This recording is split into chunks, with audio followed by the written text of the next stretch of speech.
ઇડલીના મેં અહીંયા ટુકડા કરી દીધેલા છે આવી રીતે. હવે આપણે શાકભાજી જોઈ લઈશું. તો મેં અહીંયા ટામેટાં, કોબી, કેપ્સિકમ અને કાંદા લીધેલા છે. 4 થી 5 ચમચી જેટલું તેલ ગરમ કરવા મૂકીશું. તેલ આવી જાય એટલે અંદર રાઈ, જીરું અને હિંગ અંદર ઉમેરી દઈશું. મીઠા લીમડાના પાન ઉમેરી દઈશું. પછી એક પછી આપણે શાકભાજી ઉમેરીશું. પહેલાં આપણે કાંદા અને કેપ્સિકમને નાખીશું તેલની અંદર, અને પછી આપણે 1-2 મિનિટ થઈ જાય પછી આપણે કોબી અને ટામેટાં બંને વસ્તુ અંદર ઉમેરી દઈશું.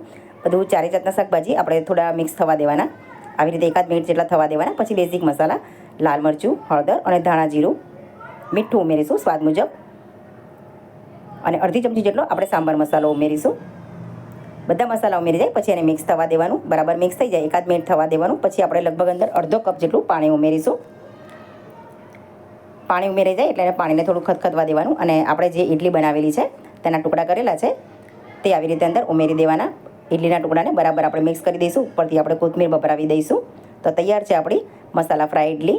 Thanks for watching.